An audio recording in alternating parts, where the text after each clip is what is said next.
안녕하세요. LNS 홀딩스 김성 대표입니다. 자, 오늘은 구독자님께서 직접 신청해주신 무상증자와 관련된 내용을 한번 준비해봤는데요. 이와 함께 오늘 영상 업데이트 이후에 무상증자와는 절대 뗄래야 뗄 수 없는 챕터 2 유상증자 내용까지 준비해서 올라갈 거니까 많은 시청 부탁드립니다. 자, 오늘 일단 우선은요, 무상증자에 대해서 먼저 좀 살펴보는 시간을 가지도록 할게요. 일단 두 개를 같이 하려고 하다가 시간이 너무 길어지더라고요. 자, 그러면요, 일단은 우리가 이 증자라는 거에 대해서 좀 먼저 알아볼게요. 일단은 증자가 어떤 건지 먼저 좀 살펴보고 하나씩 그 뜻을 한번 살펴보도록 할게요. 자, 우선 증자의 종류입니다. 증자. 보시면 이제 한자 영어 단어 났어요. 자, 증자. 일단 증자가 불어날 증자 맞나요? 예, 저 한자 좀 약해가지고 얘는 중학교 때 한자마다 공부를 안 해가지고요. 증자, 예, 불어날 증자 맞을 거예요. 제 기억으로는. 자, 불어날 증자의 자자가 이제 재물자자죠. 재물자자 맞겠죠?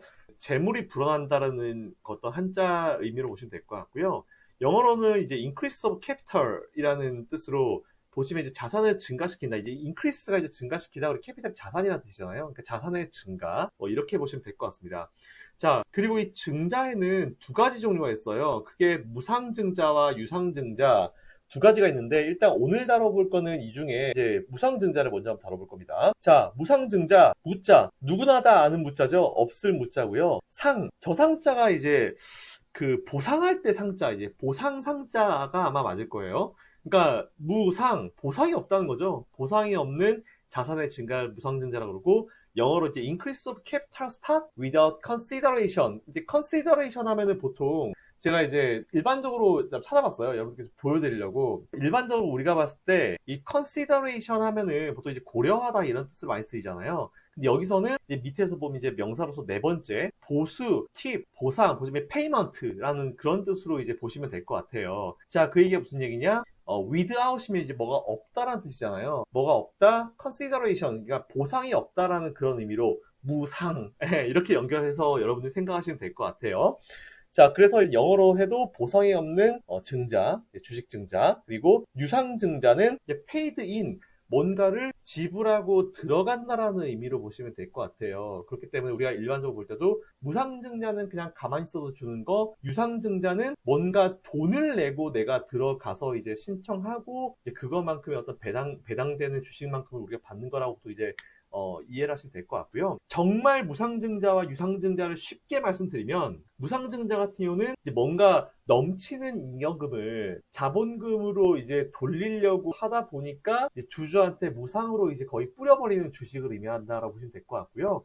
그리고 유상증자 같은 경우는 자본이 없어가지고 돈 받고 주식 파는 거. 예, 정말 쉽게 얘기하면 그겁니다. 무증은 회사가 돈이 너무 많아. 잉여금이 너무 많은데 사실상 이 잉여금을 그대로 회사의 어떤 자금으로 쓸 수가 없어요. 쓸 수 있는 유일한 방법은 무상증자를 해서 잉여금 계정에 있는 거를 자본화 시킨 다음에 이제 그거 가지고 이제 쓸 수 있는 방법이 있거든요. 영원히 이제 회사의 돈으로 이제 만들 수 있는 방법이 있는데 그게 무상증자예요. 그러니까 무증은 일반적으로 이제 돈이 많은 회사들, 실제로 이제 사업을 하든지 뭘 하든지 간에 유보 자금이 많은 회사들이 그걸 갖다 이제 주주들한테 뭔가 주주 치하 정책으로 던져주면서 그 자금을 이 회사에서 마음대로 쓸 수 있는 어떤 자본금 계정으로 넘길 때 자본금을 확충시키는 방법을 무상증자라고 보시면 될 것 같고, 유증은 돈이 없어. 그러니까 제일 만만한 주주들한테 야, 우리 사업할 건데 돈 좀 빌려주십시오 해가지고 돈 좀 빌려주시면 우리가 그거로 이제 주식 드릴게요. 예, 돈 없어가지고 한 유상증자라 보시면 되고, 돈이 넘쳐가지고 넘치는데 이걸 사업 자금화 시키고 싶을 때 하는 게 무상증자라 보시면 될 것 같아요. 조금 어려우신가요?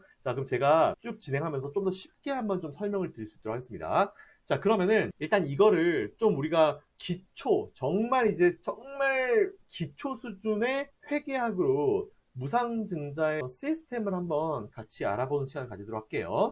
자, 보시는 대로 여러분들이 많이 보셨죠? 우리가 일반적으로 회계학 공부할 때 BS, 밸런스 시트, 예전 이름으로 이제 대차대조표라는 거 많이 들어보셨죠? 영어로 이제 BS, 이제 그리고 손익계산서를 IS, 인컴 시트 해가지고 이제 IS, 이거 밸런스 시트에서 BS 하잖아요. BSIS. 근데 이건 BS고 대차대조표예요. 보시면 이제 차변 대변이 있는데 자산은 자본 플러스 부채예요. 그죠? 어떤 의미인지 아시겠죠? 자산은 어쨌든 이제 자본 플러스 부채, 요 위에 거 자본과 이제 부채의 합이 자산이다라고 보시면 됩니다. 그리고 자본 계정 한번 볼게요. 자본 계정에는 크게 네 가지입니다. 자본금, 자본잉여금, 이익잉여금, 그리고 자본조정. 크게 네 가지로 나뉘고요. 그리고 부채는 크게 유동부채와 비유동부채. 사실 근데 오늘 중요한 거는 자산과 부채 계정은 아니에요. 오늘 중요한 거는 자본입니다. 자본 계정이 중요해서 제가 요거를 자본만 딱 떼가지고 여러분들께 설명을 드려볼 거예요. 자, 우리 밑에 보면 이게 무슨 설명이냐면은 딱 봤을 때 이제 자본은 자기 자본, 말 그대로 내 거, 순수히 내 거. 근데 부채는 뭡니까? 타인 자본이라 돼 있죠. 이게 무슨 얘기냐면은 부채는 어쨌든 내가 빌려온 거잖아요. 그죠? 빌려오면 누군가한테 빌려왔을 텐데 그 누군가는 나한테 돈을 빌려줄 텐데 그걸 갖다가 이제 자기 걸로 빌려주지 빌려서 물론 하는 것도 있긴 있지만 일반적으로 내 자본이 아니고 다른 사람의 자본을 내가 빌려온 거기 때문에 부채는 일반적으로 타인 자본이라 부릅니다. 네, 별로 중요한 건 아닌데 그래도 일단 나왔으니까 체크 한번 해보시면 될 것 같고요. 자, 우리가 오늘 다룰 건 뭐냐? 바로 여기 자본 계정이에요. 자본 계정. 자본 계정을 조금 공부하다 보면은 무상증자의 기본 시스템 여러분들 아실 수 있습니다. 자, 그러면 한번 가볼게요. 다 지우고. 방금 제가 보여드린 자본 계정만 딱 뺀 겁니다. 대차 대조표에서 자본 계정만 딱 뺀 거고요. 자본 계정에는 크게 제가 네 가지가 있다고 했죠. 첫 번째 자본금, 두 번째 자본잉여금, 이익잉여금, 자본조정. 크게 네 가지가 있는데요. 일단 여기서 우리가 뭐 다른 거를 딱히 볼 필요는 없을 것 같고 각각 뭐가 있는지 한번 볼게요. 자본금은 말 그대로 법정 자본금, 뭐 무선주 자본금, 보통주 자본금 두 가지고요. 그게 내 거, 순수히 내 돈. 내가 이 회사를 설립할 때 그냥 갖다 때려 넣은 돈. 네, 그거고요. 자본잉여금은 주식 발행 초과금, 뭐 주식을 발행하면서 초과자금이 나오는데 이것도 딱 중요하진 않아요. 보통 이제 주발초 부르는데 크게 중요하진 않아요. 그리고 감자 차익, 감자하고 나서 이제 순간 좀 중간에 나온 그 차익을 얘기하고 기타 자본잉여금 이것도 딱히 중요하지 않습니다. 되게 어려운 개념이어서 이건 넘어갈게요. 자, 오늘 사실 제일 중요한 개념 중에 하나가 뭐냐면은 바로 이익잉여금이에요. 이익잉여금. 요 계정이 제일 중요합니다. 자, 보시면은 여기에 법정적립금, 임의적립금, 미처분 이익잉여금 이렇게 포함되어 있죠. 자, 그리고 마지막에 자본조정, 주식 발행, 주식 할인, 발행차금, 그리고 자기 주식 등등등등 있는데 여기서 이제 어떤 개념으로 이제 생각을 해봐야 되냐면은 사실은 자기 자본 내에 네 가지 계정, 자본금 계정, 자본잉여금 계정, 이익잉여금, 자본조정 이렇게 있어요. 근데 우리가 일반적으로 배당을 받잖아요. 배당을. 근데 잘 보세요, 여러분들. 내 순수히 가지고 있었던 자본금이 있어. 근데 이거 가지고 뭔가 내가 이제 돈을 벌어가지고 실제로 우리 회사에 남는 돈이 있을 거 아니에요. 그거를 제가 이익잉여금이라고 밑에 따로 이제 되어 있는 부분을 표시를 해드렸는데 이익잉여금 말 그대로 우리 회사가 기본 자본금으로 열심히 일을 해가지고 돈을 벌었어요. 그러면 비용 쓸 거 다 쓰고 순수히 남은 돈, 순수히 회사에 남은 그 돈을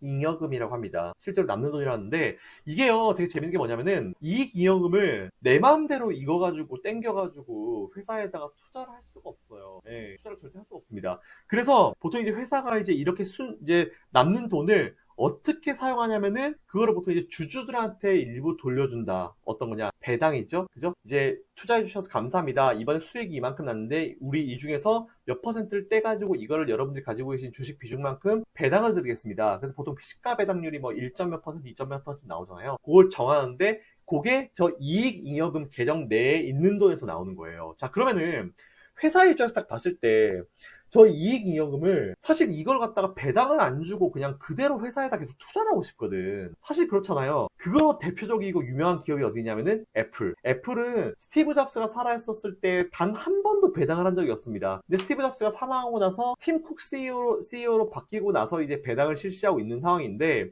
사실은 스티브 잡스가 살아있을 때는 단 한 번도 배당을 해본 적이 없어요. 그래서 그대로 이제 이걸 갖다 회사 투자 자금을 다 넣었는데 자, 그 방법 중에 하나예요. 자, 우리나라 일단은 이제 그 회계 규정상으로 이익잉여금을 그대로 자본금으로 편입시킬 수가 없습니다. 자, 근데 무상증자라는 거를 통해서 이거를 자본금으로 편입을 시킬 수가 있어요. 일반적으로 우리가 이익잉여금을 이제 일반 주주한테 배당을 할 때 주식으로 배당하는 방법이 있고 현금으로 배당하는 방법이 있죠. 근데 현금 배당 생각해 보세요. 회사가 열심히 일했어. 그래서 한 50억 나왔어. 근데 50억을 전체를 다 하는 게 아니고 이 중에서 회사가 정해요. 뭐 10억만 하겠다 그러면 그 10억을 비율에 따라 가지고 이제 여러분들 지분 비율에 따라 가지고 쭉 나눠 드리는 건데 현금 배당은 사실은 이 남아 있는 이익잉여금에서 주주들한테 실제 현금을 쏴주는 거잖아요. 그럼 돈이 이제 나가죠. 실제로 돈이 나가기 때문에 사실 그 돈 가지고는 회사에서 재투자를 할 방법이 없어요. 그래서 보통 많이 이용을 하는 중요한 게 배당은 주는 척 하면서 사실은 뭔가 나가는 건 없는데 주주들은 좀 뭔가 받는 느낌이 들게 만드는 게 뭐냐? 주식 배당이거든요. 주식으로 배당을 하게 되면은 주주들은 주식 수가 늘었어. 되게 좋아하는데 사실 알고 보면은 그 주주가 그걸 갖다가 매도를 해서 현금화 시키기 전까지는 주주가 실제로 현금이 들어오는 게 없잖아요. 맞죠? 그래서 보통 회사들이 좀 얍삽해. 일반적으로는 보통 이제 현금 배당을 많이 하죠. 근데 이제 주식 배당을 하는 그런 기업들은 뭔가 배당을 하기는 해야 될 것 같긴 한데 현금으로 유출시키기는 좀 그렇고 배당은 하는 척을 하면서 그대로 이 현금을 그대로 이제 자본금화 시켜서 주식으로 이제 만들 수 있는 게 바로 주식 배당인데 무상증자는 그것과 조금은 이제 다르지만 충분히 비슷한 느낌의 어떤 그 방법이다라고 보시면 될 것 같아요. 자, 무상증자는 일반적으로 여러분 잘 아시겠지만 저 이익잉여금을 공식적으로 이익잉여금에 있는 저 자금을 영원히 자본금화, 우리 회사 돈화 시킬 수 있는 방법이에요. 회사 돈이 뭡니까? 자본금이죠. 자본금화 시킬 수 있는 방법인데 사실 이제 무상증자도 이제 좋은 의미로 하는 기업들도 많고 뭐 나쁜 의미로 하는 기업들도 분명 있어요. 제가 그거는 이제 요 뒤에 좀 설명을 드릴 건데 무상증자 같은 경우는 일반적으로 발표를 하고 나서 사실은 뭐 요즘에 뭐 1대1 무상증자, 뭐 1대5, 1대 뭐 0.5 무상증자 이거 되게 많이 하잖아요. 한 주 들고 있으면 한 주 주겠다. 아니면 뭐 한 주 들고 있으면 0.5주, 2분의 1주 주겠다. 그럼 두 주 가지고 있으면은 두 주에 한 주 주겠다. 막 이런 얘기 되게 많이 하잖아요.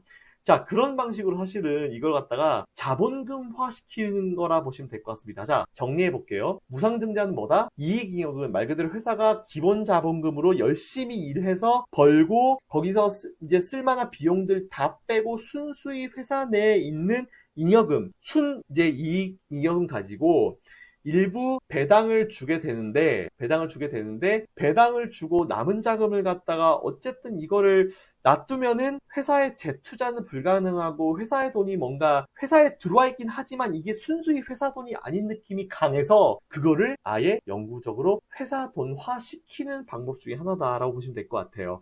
자, 그러면은 우리가 이제 무상증자를 하는 이유를 한번 살펴볼게요. 자, 무상증자를 하는 이유는 크게 8가지로 나눌 수 있습니다. 뭐 무상증자를 하는 이유 그리고 이제 기업에 대한 그 무상증자를 하는 기업에 대해서 좀 제가 설명해놨는데 자, 첫 번째 볼게요. 첫 번째 대표적인 주주 친화 정책입니다. 자, 아시겠지만 주주 친화 정책을 사실은 되게 중요하게 생각을 해야 돼요. 각 기업들은. 아니 자기 회사들한테 자기 회사 믿고 투자를 해줬는데 그 주주들한테 돌려주는 거 아무것도 없으면 그건 진짜 안 되는 거잖아요. 뭐 남은 돈이 있으면 당연히 주주한테 좀 돌려주면서 우리 열심히 잘하고 있습니다. 혹은 투자해 주신 거 가지고 열심히 잘했고 이제 좀 여러분들께 나눠드리려고 합니다. 라고 하는 게 보통 배당이고 그리고 일반적으로 이제 뭐 주식 배당이든지 현금 배당이든지 그렇게 진행하는 건데 무상증자 또한 주주 친화 정책이라 보시면 돼요. 왜냐면은 무상증자를 함으로써 주주들이 뭔가 이제 배당을 받는 것 같은 느낌이 강하고 내가 이 회사의 주식을 좀 더 많이 가질 수 있는 딱 봤을 때 물론 이제 가격 조정은 돼요. 무상증자하게 되면 권리락 발생하고 이제 실제로 이제 락이 발생하면서 가격 이제 주가의 조정이 나오긴 나오거든요. 근데 이제 회사에서 무상증자를 통해서 나한테 주식수를 좀 더 주게 되면은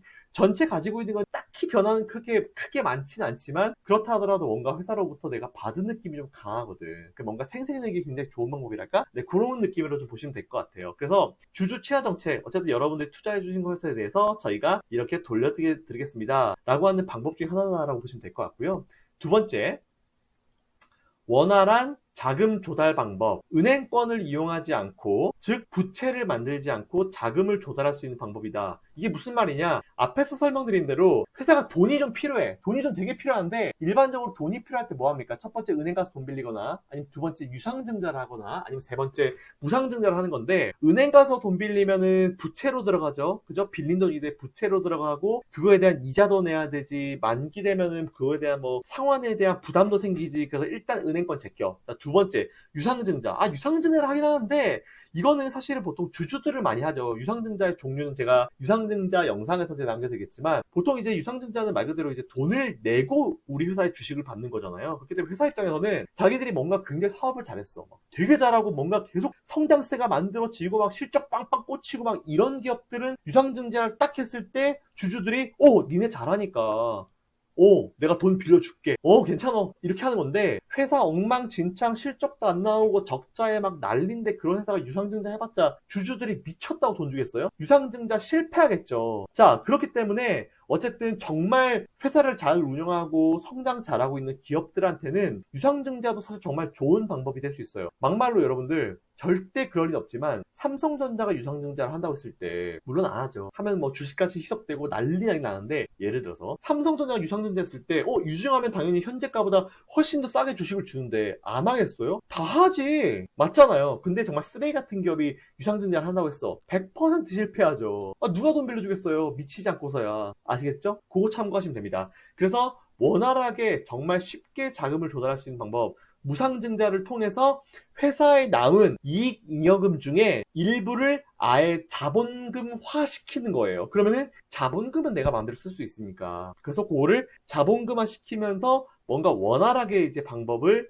할 수 있는 거다라고 생각하시면 될 것 같습니다.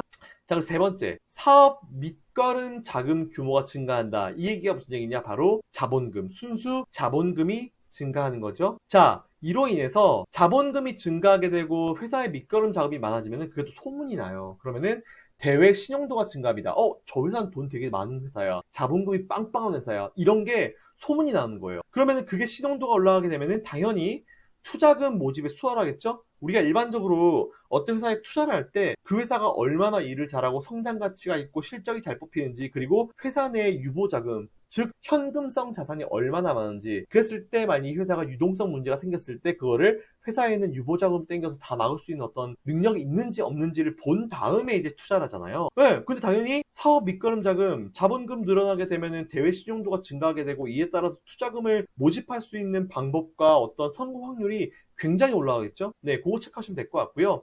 그리고 제가 앞에 설명드린 대로 잉여금 자체를 영원히 회사 돈, 자본금화 시킬 수 있는 정말 합법적인 방법이다 라고 생각하시면 될 것 같아요. 자, 그리고 일곱 번째, 무상증자를 하게 되면은 발행 주식수가 증가하게 되죠. 이에 따라서 거래량이 증가하는데, 이게 어떤 거냐면은 가끔 여러분들 정말 좋은 회사인데 발행되어 있는 주식수가 별로 없어. 예를 들어서 100만 주밖에, 막 한 300만 주밖에 상장이 안 돼 있어. 근데 300만 주 중에 한 80%가 대주주일 거야. 그러면은 80%, 38, 24, 240만 주가 대주주일 거고, 대주주 거는 물량이 안 나올 거 아니에요. 그걸 왜 매도해? 매도하면 자기 지분 가치가 떨어지니까 매도를 안 할 거 아니에요. 그럼 실제로 300만 주 중에 240만 주 빼고 시장에 나와 있는 60만 주인데, 그럼 거래량이 몇만 주, 하루 거래량이 몇만 주, 몇천 주 안 될 거 아니에요. 이런 거는 어떻게 거래를 해요? 매수도 어렵고 매도도 어려울 거 아니에요. 자, 근데 사람들이 보통 저 회사는 진짜 너무 좋아. 너무 좋은데 발행 주식수가 너무 적어. 게다가 대주주 비중이 너무 높아. 그래서 저거는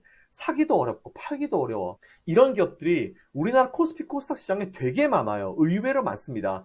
그런 걸 보통 이제 우리가 이제 일반적으로 표현할 때 품절주 이런 표현을 쓰죠. 품절주, 상장되어 있는 주식수 없어. 이번에 우선주들이 그렇잖아요. 우선주들이 상장되어 있는 주식수가 없으니까 삼성중공업 같은 경우에 날아가 버리죠. 거래량 없이 날아가잖아요. 그게 품절주, 말 그대로 뭔가 다 품절이 되어 없다, 발행되어 있는 주식수가 없는데 그 부분마저도 뭔가 이제 딱 지고 이제 안 내놓는다, 그런 의미로 생각하시면 될 것 같아요. 근데 그런 기업이 예를 들어서 1대1로 무상증자를 한다. 그 얘기는 현재 300만 주가 상장돼 있는데 1대1 무증을 한다는 얘기는 300만 주를 600만 주로 증가시키겠다는 얘기잖아요. 그러면 당연히 거래량이 더 증가를 하겠죠? 샀다 팔았다가 원활하게 만들어질 거 아니에요. 무슨 느낌인지 아시겠죠? 네. 그래서 발행 주식수가 증가하게 되면은 거래량이 증가해서 평소에 뭔가 이 회사는 발행되는 주식수가 없어서 사기도 어렵고 파기도 어려워.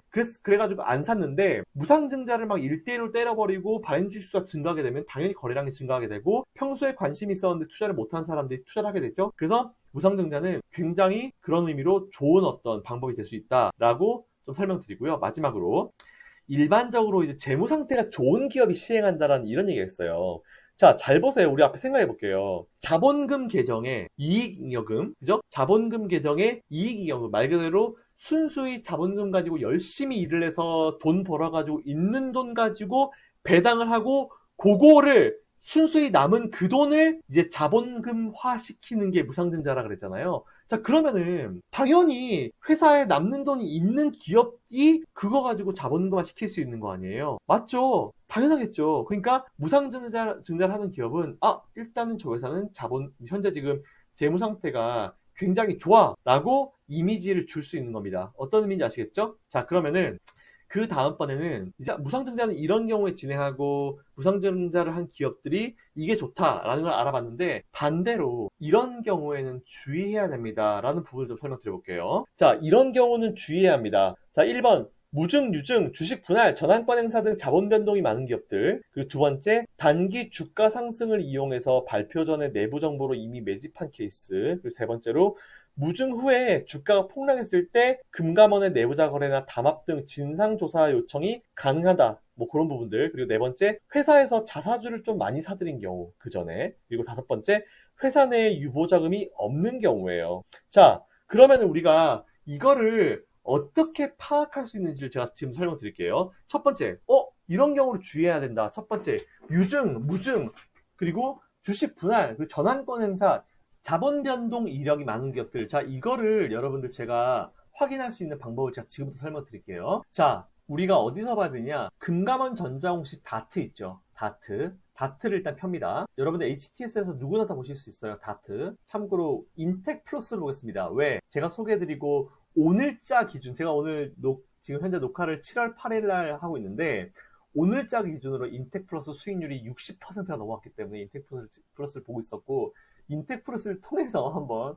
제가 보여드릴게요. 자, 여기 보면은 분기 보고서 있어요. 제일 최근에 발표된 분기 보고서. 아직 2분기 실적 발표 안 나왔으니까 1분기 거 볼 수 있겠죠? 자, 요거를 클릭합니다. 자, 클릭하면요, 이런 화면이 하나 뜰 거예요. 자, 여기서 어떤 걸 보냐? 어디 보냐면은 회사 개요 있어요. 여기서 자본금 변동 사항 있죠. 세 번째. 자본금 변동 사항. 자, 이거를 클릭을 합니다. 화면이 바뀌죠? 자, 보시면은 증자 현황 가에 딱 들어가자마자 나오죠? 증자 현황 기준일은 2020년 5월 15일 기준으로 보면은 뭐 다 나와요. 과거에 이 회사가 주식 뭐 감자를 했는지 증자를 했는지 유증을 했는지 전환권 행사를 했는지 뭐 스탁옵션 행사를 했는지 다 나오는데 보시면은 유상증자 한번 했죠. 근데 3자 배정이에요. 자, 이거는 제가 유상증자 때 말씀드렸지만 3자 배정 유상증자는 호재죠. 유상증자라서 다 악재 아니에요. 자, 유상증자 한번 했고 그리고 전환권 행사 2번 했고 전환권 행사 했고 주식 매수 선택권 스탁옵션 행사 2번 정도 했다. 그리고 2020년도에는 주식 매수 선택권 2번 행사하고 3월달에 한번 5월달에 한번 요거 정도로 보실 수 있을 것 같아요. 다른 건 특별히 없죠.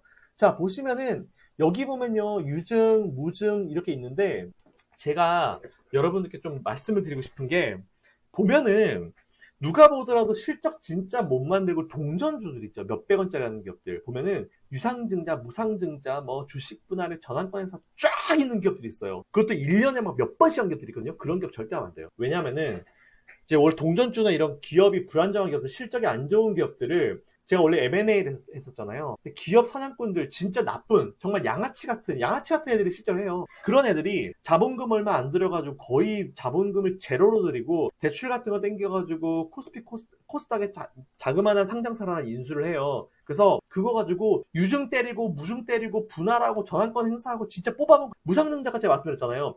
회사에 그나마 남아있는 조그만한 자금 진짜 없는데 그것도 대출 받아가지고 회사 이름으로 회사를 인수했으니까 뭐 투자하겠다라는 명목으로 은행에서 대출을 막 받아. 그걸 유보자금화 시켜. 이거 갖다 자본금화 시켜버려. 무상증자 해가지고 자본금화 시켜버려. 그럼 자본금 딱 넘어가면 그거 가지고 지들이 맘대로 뺏었잖아. 여러 가지 방법들을 통해서. 뭐 이걸 설명하면 너무 길어지기 때문에 여기까지만 하는데 그렇게 해서 뽑아먹을 거 다 뽑아쳐먹고 나서 그 기업이 결국은 상장 폐지가 되는 기업이 되게 많아요. 그렇기 때문에 일단은 자본금 변동상 딱 봤을 때 18년에 한번 19년도에 뭐 전환권 행사 3번 정도 했고 주식 매수 선택권 올해 2번 이 정도는 괜찮아요. 1년에 한 2-3건 정도는 괜찮은데 1년에 막 7번 8건 몰리는 기업들이 있어요. 그런 기업들 여러분들 뒤도 보지 말고 무조건 매도하거나 큰일 납니다. 특히 실적 안 나오고 동전주 같은 경우는 여러분들 진짜 큰일 나요. 진짜 큰일 나니까 그거는 무조건 도망가면 될 것 같다 라고 말씀드리고요. 그리고 다시 돌아가서 이제 아시겠죠? 요거는 이제 무증, 유증, 주식 분할 전환권 행사를 어떻게 확인하냐? 다트 가서 회사 개요 가서 자본금 변동사항 여기 들어가 보면 여러분들이 아실 수 있다라는 부분 체크해 드렸고요. 자, 그 다음 가볼게요. 뭐 단기의 주가 상승을 이용해서 발표 전에 내부 정보로 매집. 이게 어떤 의미냐면은 무상증자는 일반적으로 호재예요. 호재라서 무상증자를 발표하면 주가가 올라가거든요. 근데 회사에 진짜 이 생 양아치 같은 새끼들이 내부자 정보죠. 그러니까 뭔가 관련돼 있는 어떤 부서가 아니라 하더라도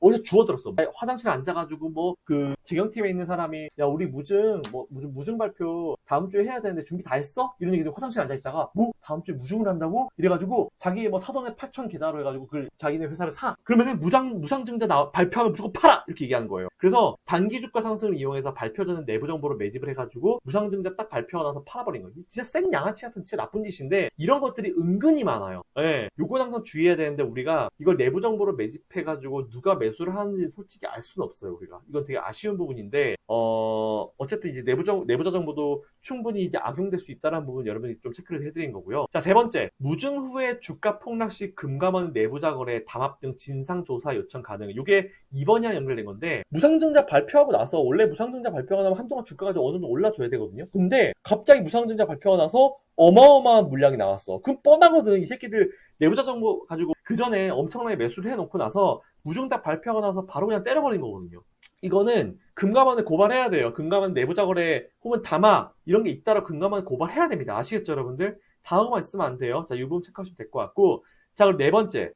회사에서 자사주를 많이 사들인 경우. 이것도 어떤 의미냐면은 회사주에서 자사주를 그 전에 많이 사들였다가 무상증자 발표하고 나서 자사주를 갖다가 매도를 하는 경우가 되게 많아요. 양아치죠? 양아치. 자, 그러면은 이건 어떻게 할 수 있냐? 일단은 제가 뒤에서 설명드리겠지만 자사주를 갖다가 이 회사가 얼마나 샀는지 여러분들께 확인할 수 있는 방법을 제가 다시 한번 설명드릴게요. 자, 이거 역시 방금 그 화면 딱 보시면 됩니다. 회사 개요고요. 그대로 회사 개요에 이번에는 어디로 가냐면은 주식의 총수 등, 네, 여기로 가는 거예요. 주식의 총수로 보시면 돼요. 딱 보면은 여기에 발행할 주식의 총수가 나와 있죠. 그리고 현재까지 발행할 주식의 총수가 나와 있어요. 그리고 현재까지 감소한 주식의 수 있는데 감소가 뭐 왜 됐는지 뭐 상한 주식이든지 뭐 우선 주전환 이런 게 나와 있고요. 발행되어 있는 총수가 있고 여기 보면은 자기 주식수가 있어요. 자기 주식수. 근데 이 자기 주식수 보면 밑에 보면요.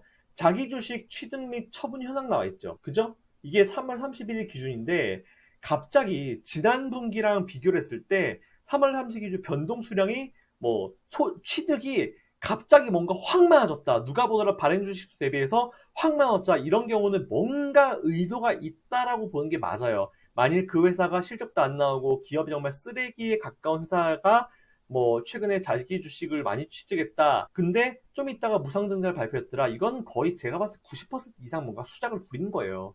무상증자 하고 나서 좀 있다가 분명히 처분이 또 많이 찍힐 겁니다. 이건 작업한 거예요. 회사가 양아치 짓한 거거든요. 이런 회사는 절대로 여러분들이 투자를 하시면 안 된다라는 그런 의견 드리고요.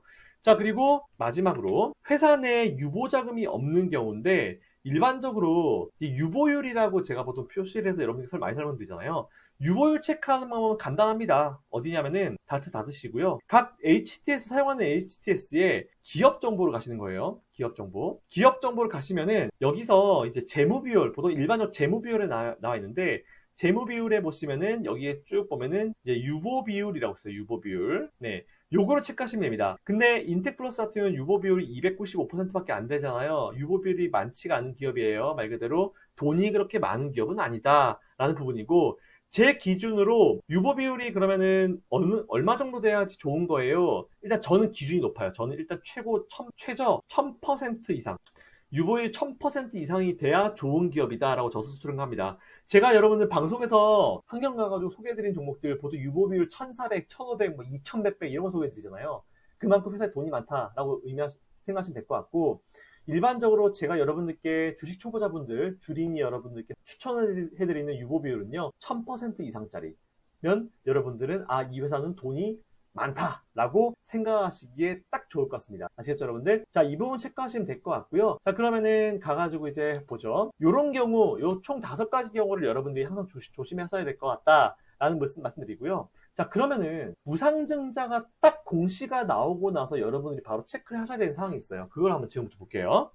자, 무상증자 공시가 나왔다. 그러면 여러분들은 딱 3가지를 체크해야 됩니다. 첫 번째, 기업의 실적을 일단 체크해야 돼요. 이 회사가 돈을 잘 버는 회사인지 아니면 못 버는 회사인지 이걸 넘어서 이 회사가 성장을 하고 있는지 성장 가치가 있는 기업인지를 첫 번째로 체크해야 돼요. 그래서 근데 실적도 안 나오고 쓰레기 기업이고 적자고 막 2년 연속, 3년 연속 2분기, 3분기 연속 적자다. 이런 기업이면은 아, 이제 이거 분명히 뭔가 다른 꿍꿍이가 있다라고 의심을 한번 살짝 하고 들어가는 거예요. 자, 두 번째, 현금 흐름이 양호한지. 자, 이거를 여러분들이 살펴보셔야 되는데 현금 흐름이 어떻게 양호하냐 볼 수 있는 방법은 간단합니다. 자, 다시 다트를 펴요. 최근 분기보고서를 클릭합니다. 자, 분기보고서 나오죠? 제가 일부러 분기보고서 여러분들이 보는 방법을 알려드리려고 이렇게 하는 거예요. 자, 보시면은 연결재무제표 있죠? 이거를 클릭을 합니다. 연결재무제표 맨 아래로 가요. 이동합니다. 아무 생각 없이. 그러면 맨 밑에 현금 흐름표가 나오죠? 자, 요거 제가 나중에 재무제표 보는 법을 강의를 또 할 거예요. 영상을 올릴 건데 이건 나중에 하고 지금 간단하게만 볼 수 있는 방법. 영업현금을 쭉 보고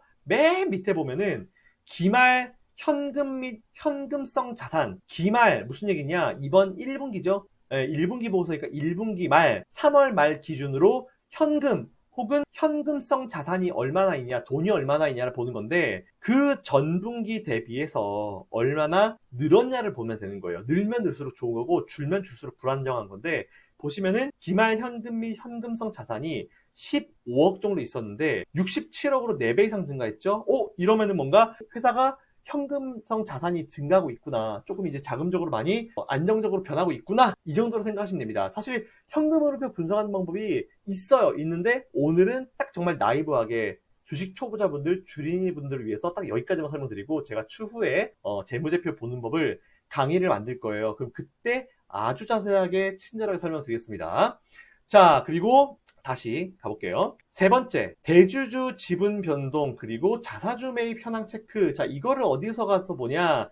간단하죠? 주주에 관한 사항. 여기 보시면은 어디 있냐? 자, 주주에 관한 사항을 보는 거예요. 그럼 여기에 최대 주주 및 그 특수 관계인의 주식 소유 현황. 그러면 이제 대주주 쫙 나와 있잖아요. 얼마 대주주가 누구고 뭐 어떤 지분이 얼마 나와 있잖아요. 밑에 보면은 대주주 변동 내역 있어요. 소유 현황, 뭐 소액주주 현황 다 나와 있고 쭉 보면 다 나와 있어요. 그래서 뭐 거래 실적 이런 거 다 나와 있는데 보면은 잘 보세요, 여러분들. 삼성의 이재용 부회장이 과연 삼성 주식을 자기가 가지고 있는 지분을 샀다 팔았다 많이 할까요? 절대 아니죠. 자, 일반적으로 정말 좋은 기업이고 그 대표 CEO가 자기 회사에 대해서 뭔가 큰 꿈과 희망을 가지고 있고 뭔가 미래를 보고 있는 기업은 절대로 대주주가 본인의 물량을 내놓지 않습니다. 죽어도 왜? 지분율이 떨어지는데 그 짓을 왜 해요? 그죠? 자, 그래서 지주에 관한 사항에서 주식 소유 현황 그리고 최대 주주 이런 현황들을 보시면은 여러분들이 확인을 하실 수 있다라는 의견 드리겠습니다. 어렵지 않죠? 그럼 다시 돌아가서 무상증자 공시 후에 이 세 가지를 체크해야 돼요. 첫 번째,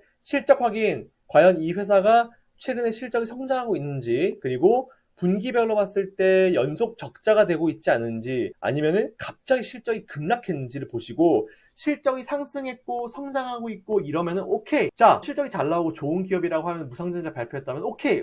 회사 유보자금 가지고 자본화시키고 주주 친화 정책 하려고 하네. 좋게 생각하면 되는 거예요. 자, 그럼 두 번째, 현금 흐름까지 체크해야지 결국. 현금 흐름이 얼마나 좋아지고 있는지. 방금처럼 현금 흐름이 지난 분기 대비해서 한 4배가 증가했다. 현금이 더 많아졌어. 한 4배 정도. 나이스! 야, 이 회사는 뭐 사업도 잘하고, 남는 돈도 많고, 그거 가지고 주주친화 정책도 하는데, 현금도 많아지고 있네? 오케이. 그러니까 마지막 세 번째. 대주주 지분 변동, 그리고 자사주 매입. 최근에 대주주가 지분을 팔았는지, 무상증자 공시를 하면서 주가가 확 급등했을 때 대주주가 그걸 팔았는지 안 팔았는지를 보는 거예요. 안 팔아요. 정상적인 대주주라면 잘 안 팝니다. 특별한 사유가 있지 않는 이상. 그리고 자사주 매입. 최근에 이것들이 자사주를 먼저 사놓고 나서 무상증자 발표하고 주가가 급등했을 때 자사주를 매도를 때려가지고 현금화 시키는지 그걸 보는 거예요. 이 세 가지만 딱 체크하면은 무상증자가 이걸 정상적으로 진행하고 있는지 아니면 꿍꿍이가 있는 건지 아니면은 정상적으로 뭔가 주주 친화 정책을 하는 건지 여러분들이 한눈에 아실 수 있는 정말 좋은 방법이 될 겁니다. 이해되시겠죠? 자, 이상 제가 준비한 내용은 여기까지고요. 오늘 무상증자에 대해서 정말 간단하고 쉽게만 설명을 드렸어요. 무상증자 가지고 다양하게 쓸 수 있는 스킬도 많고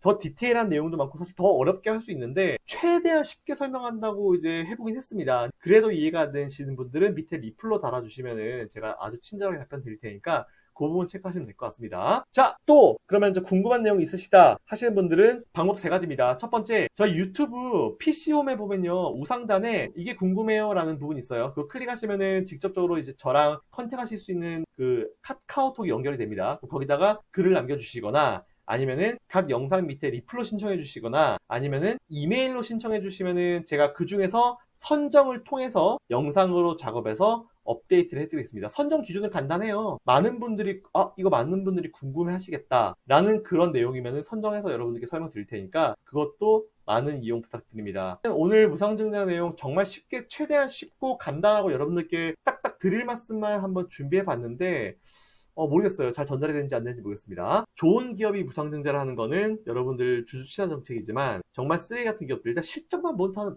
다 나옵니다. 실적이 딱 보면 확인할 수 있는 부분이고 실적이 안 좋은 기업이 혹은 동전주가 무증, 유증 뭐 이런 거 많이 한다면은 주주 빼먹기 하고 결국은 이 기업 상폐시키려고 하는구나 라는 그런 의도로 보시면 될 것 같아요. 자, 이상 제가 준비한 내용은 여기까지고요. 이 영상이 도움이 되신 분들은 요 바로 위에 구독 버튼 있어요. 동그란 거. 그거 딱 누르시면은 바로 이제 구독 신청하실 수 있고요. 언제든지 리플 그리고 제가 혹시나 저도 사람이기 때문에 제가 준비한 내용을 줄여서 설명하다 보면은 가끔 말실수나 아니면 단어 선택이 잘못됐거나 이런 부분들이 나올 수 있고 가끔 욕도 나올 수 있습니다. 화가 나면은 욕도 나올 수 있는데 이 부분은 귀엽게 봐주시고 귀엽게 봐주시고 다음부터 한번 좀 체크해 주십시오라고 저한테 메일 하나 보내주시면은 제가 그 부분은 아주 정중하게 사과의 말씀 드릴 거니까 저도 인간이에요. 틀릴 수 있습니다. 자, 그 부분만 좀 체크해 주시면 감사할 것 같습니다. 자, 이상 LN솔루션스 김성 대표였고요. 다음 영상에 또 유상증자 영상에서 또 뵙겠습니다. 감사합니다.